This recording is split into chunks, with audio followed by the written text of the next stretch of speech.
So guys, we're just coming to the end of the day now, and as promised I'll give you a little walk around of the new and improved grafter. So to start off at the front, I got a new personalised number plate for the grafter. It's just another sales reminder for the customers really. Quite a few people do recognise a number plate when you turn up. Oh, I like your number plate, you know, log. Have a bit of a laugh about it. It's just another thing they can remember about me as a business when they come to reorder their firewood. So I think it's a new and welcome addition, and I think it's well worth its money. It didn't cost that much at all. So obviously it has been fitted with the crane now. So we have lost roughly 65 to 70 centimeters off the bed, but we do still have 2 meters 40, which allows us to still put 2 pallets in the bed comfortably, which is good.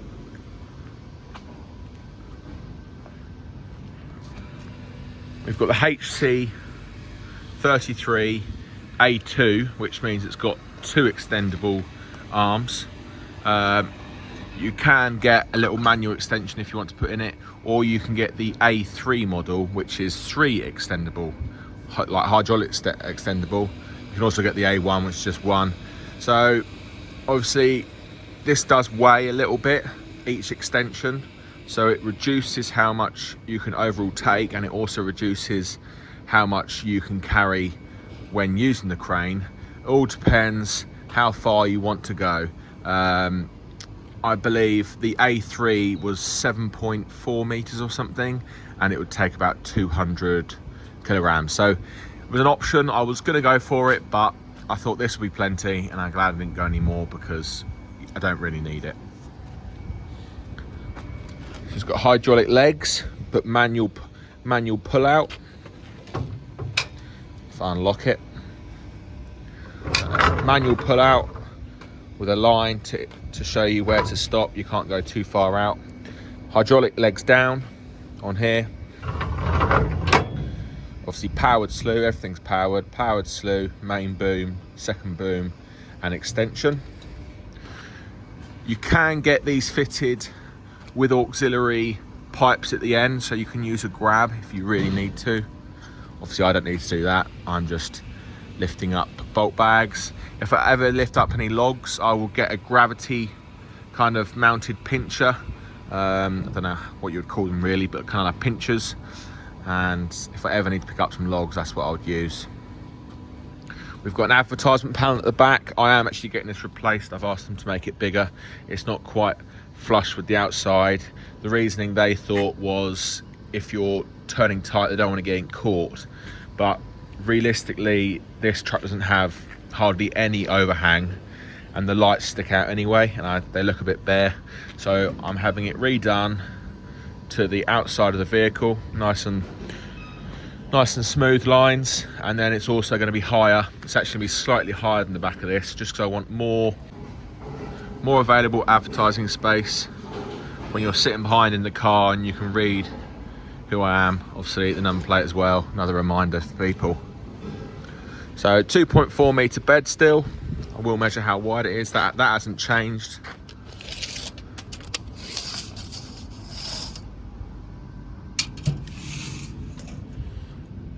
By 1.9 basically. That's how wide the bed is. So what they did is they took all this frame off and replaced the main runners, what feels like 6 to 8 mil solid steel C-section. It shines all the way along the bed as a subframe. And then at the back, this large plate has been welded on, and that ties it all in, as well as these mounting bolts, the original factory mounting bolts. This whole plate ties it all into the chassis, and also they managed to get the toe tow hitch to fit as well. So that's all strong. The crane itself is mounted on these rods, threaded rods. That's how cranes are fitted. These blocks are welded solid to that subframe, and then the threaded rod is ran through and tightened up like that. So we've just got to keep an eye on any movement. So obviously as it settles in, just keep an eye on everything, make sure nothing's cracking or moving. I very much doubt it will, but it all looks very good and strong. The other thing they did, as you might be able to see there, they put a solid square box section between the subframe. That's just to stop any twisting. That's where the main loader is going to be, and that's just going to stop any twisting in between the subframe, because this is obviously at the back and it's a bit more vulnerable on the back. This crane itself is powered by a PTO, ran off the gearbox. So as you can see here, we have the gearbox, and then we also have the PTO. So this PTO is mounted directly to the gearbox. It's the hydraulic pump, and I went for this because it's the strongest and most reliable way of running a crane. So there was 3 options: a PTO off the gearbox, like I've gone for, a petrol power pack, an engine, a petrol engine, or an electric 12 volt, well this is actually 24 volt, but an electric hydraulic pump. Now, the electric hydraulic pump is okay, but it's quite slow.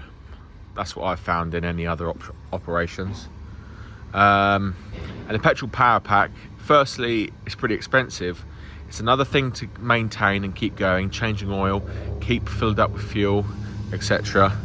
And it's quite noisy.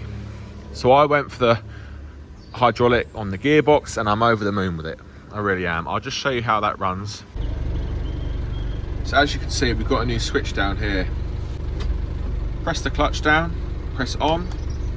You hear that little movement inside the PTO.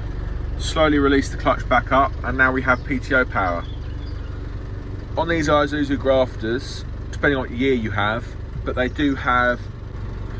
have a manual accelerator.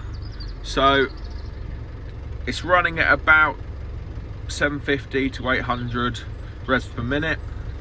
The pump itself is rated to max power roughly between 900 and 1000 revs per minute. So I only bring it off just off idle. I tend to run the crane about there. Between them 2 lines is I found the sweet spot. You're not running the truck flat out, not using much diesel. It's nice and easy, but also you're running it just off idle, so you've got that little bit of momentum throughout the engine. So obviously we have all functions now. Packed up the crane, I drop it down, press the clutch in, off, and then we're done. And then we can drive away. You can't drive along with that in, just in stationary. So while we're in here, as you may see, we've got a new switch down here. This is an original switch. This is for the beacon.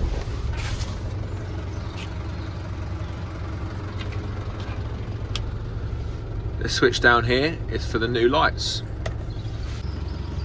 So we've got 2 LED work lights up there, and I've also asked them to mount one either side down here. So I've found the reversing light's not too good on this. We have actually added another reversing light also, which comes on when you put it into reverse, just there. I do love this spot for the light. So I did this on my Ife Williams trailer at one point, my old one, in front of the wheel. So this light obviously shines in front and the side of the wheel, and you can keep an eye on curbs, flower beds, any obstructions. If you're going tight to a car, you can really clearly see the car. At night when your reversing light comes on, it's very hard to see where your wheel is and how far you are cutting across. So having it in front of the wheel like that is an absolute game changer. It's also handy when you're filling up in the dark. I can flick that on and it illuminates the fuel tank as well. So yeah, we've got 4 new lights. I may even wire up some more for back here when I'm working. So they're on and the back ones are on when you're working.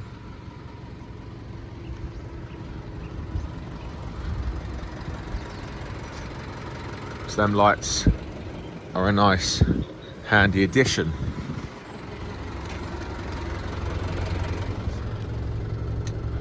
Another thing you may have recognised is this camera screen. So a few of you may say straight away, you're not allowed a screen obstructing the windscreen. Now, what you are not allowed is a screen or anything obstructing where the window wipers clean. And this is a sweet spot, as you can see. That doesn't clean that area whatsoever. So technically you are allowed a screen there. And that's a nice little place. Just to keep an eye on the load when you're going along, make sure the sheet is all fastened down, etc. But we also have a second camera. So that second camera is the tow ball, obviously, and that is ideal if you want to get close to a building or a car or anything really when you're making a delivery. Just nice and easy, because I've found these rear mirrors to be very deceiving. And it's very hard to judge where the back of the crane is. You can obviously see the wheel, mudguard and the edge of the bed, but I don't know how far the crane sticks out. So that's nice and handy. Also we can hook onto trailers a bit easier as well. But I mainly drive along with it like this, just to keep an eye on the load. So that's that. As you can see in the bed, I've got some feet spacers or ground mats for the legs. I don't want to damage anyone's driveway with these legs. They're obviously metal bottomed. Don't want to scratch anyone's driveway up or put a hole in them. So that spreads the weight as well as protects the driveway. I do have a holder for these, and when the new advertisement panel is on, I'm actually going to fit it to the back of it so they can just slide out and easy to grab. But they are quite easy there as well because they're each side. As some of you may have remembered, I had a strap box in this corner. Now when I went to go and see this at the bodybuilders, the legs were up, which is how they do run most of the time for some people. But as you can see, we've got plenty of ground clearance, and I would have to go up a very steep hill for them to grind out. So I basically run with the legs down all the time. We currently have just under 10 inches of clearance like that. When it's loaded up, maybe it will drop down to about 8.5, but that's plenty of clearance for the legs. And like I said, it's so close to the rear axle, you would have to go up such an incline or back into a bank for them to touch. So we run them down. It makes it a lot quicker for the setup.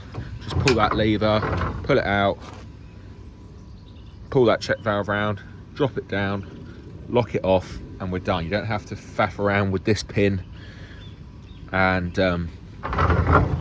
fold the legs down. So yeah, some of you may remember there was a strap box there. We tried to find a new place for the strap box, but we couldn't find anywhere basically. Right on the other side, we've just got the wheel, diesel tank, takes up all the space that side. Couldn't put it this side because that would be the same problem. We had quite a dead space here. Obviously we've put a different strap box there now, but we've got the spare wheel, so we couldn't really mount it here. So they were kind enough to build a new strap box, and that fits perfectly just on top of the spare wheel, and that's where It's actually nicer than my old strap box. Yeah, so we've got straps, chains, lifting strops, all in here on the vehicle, and we can lock that off if we need to. And I think that looks a lot smarter than it was before. So yeah guys, that's the new Isuzu build. That's where the main camera is. And that's where the second camera is. We can angle that up if we need to, but I think I may run it like it is. So please let me know in the comments what you think. Leave a comment down below. We are going to be wrapping this and putting some livery on it, obviously Oak Farm Firewood and other bits and bobs on there. It's either going to be green or black, I'm untoo sure yet. Probably going to spray the wheels black as well. The big advertisement panel at the back.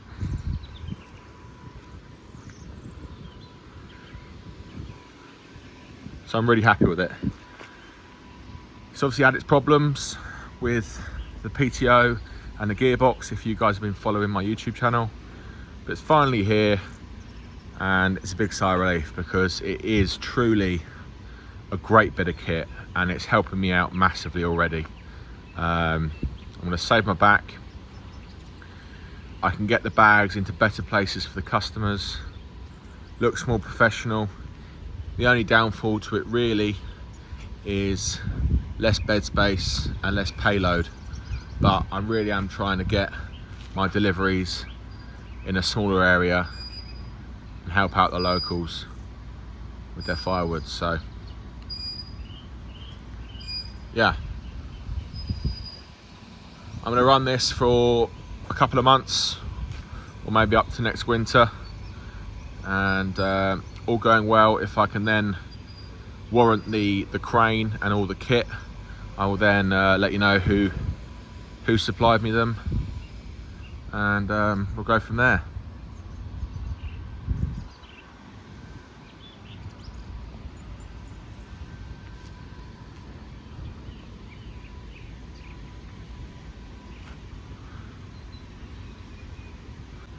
So yeah guys, I hope you enjoyed the video.